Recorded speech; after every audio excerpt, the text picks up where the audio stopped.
सुप्रभात। आज मैं फिर उपस्थित हुई हूँ आपको एक नई कहानी सुनाने। कहानी सत्य घटना पर आधारित है, पर विश्वास करना थोड़ा मुश्किल। मगर कहानी एक बहुत ही प्रेरणादायक महान विभूति यानी स्वामी विवेकानंद जी की है।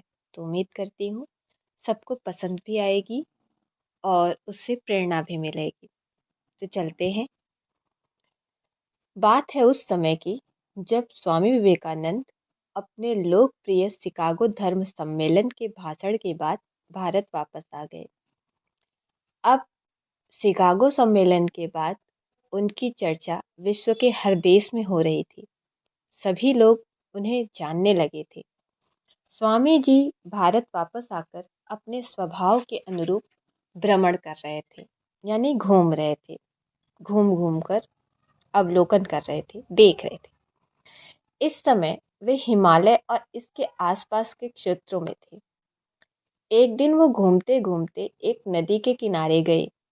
वहां उन्होंने देखा कि एक नाव है, पर वह किनारा छोड़ चुकी है, मतलब वह किनारे से जा चुकी है दूसरी तरफ। तब वे नाव के वापस आने के इंतजार में वहीं किनारे पर बैठ गए। उसी वक्त एक साधु वहां से गुजर रहे थे। साधु ने स्वामी जी से कहा,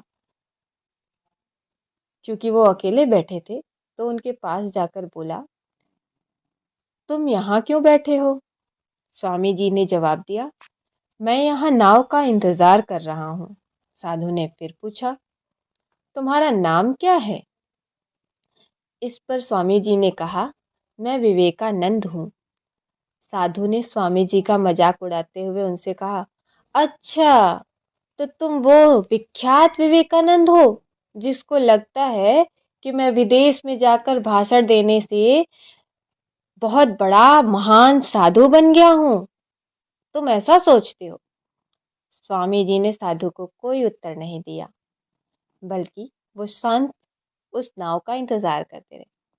फिर साधु ने बहुत ही घमंड के साथ कहा, नादी घमंड के साथ कहा, माफ कीजिएगा, नदी के पानी के ऊपर चलकर अपनी शक्ति का प्रदर्शन भी किया। कुछ दूर तक चलने के बाद साधु ने स्वामी जी से कहा, क्या तुम मेरी तरह पानी पर पैदल चलकर इस नदी को पार कर सकते हो? स्वामी जी ने बहुत ही आदर और विनम्रता के साथ साधु से कहा, इस बात में कोई शक नहीं कि आपके पास बहुत ही अद्भुत शक्ति है, लेकिन क्या मैं आपसे एक प्रश्न करूं? आप उसका उत्तर देंगे? साधु बोला, क्यों नहीं। आपको यह असाधारण शक्ति प्राप्त करने में कितना समय लगा? साधु ने बहुत ही अभिमान के साथ जवाब दिया, यह बहुत ही कठिन कार्य था। मैंने 20 सालों की कठिन तपस्या और साधना के बाद यह महान शक्ति प्राप्त की है। ऐसा करने में मुझे 20 साल लग गए। साधु का यह बताने का अंदाज बहुत ही अहंकार भरा था। यह देखकर स्वामी जी बहुत ही शांत स्वर में बोले, मतलब आपने अपनी जिंदगी के 20 साल ऐसी विद्या को सीखने में बर्बाद कर दिए जो काम एक नाव 5 मिनट में कर सकती है। आप ये 20 साल निर्धन बेसहारा गरीबों की सेवा में लगा सकते थे, या अपने ज्ञान और शक्ति का प्रयोग देश और देशवासियों की प्रगति में लगा सकते थे।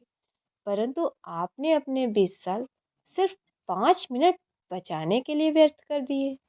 ये कोई बुद्धिमानी नहीं है।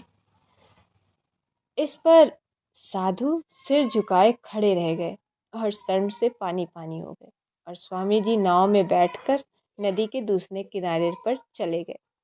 तो हमें इस कहानी से क्या सीख मिलती है? ज्ञान और शक्ति का सही प्रयोग आवश्यक है। किसी शक्ति को प्राप्त कर लेने से उस पर घमंड करते हैं तो यह मूर्खता है। शक्ति का सही जगह पर सही इस्तेमाल करना ही वास्तविक बुद्धिमानी है।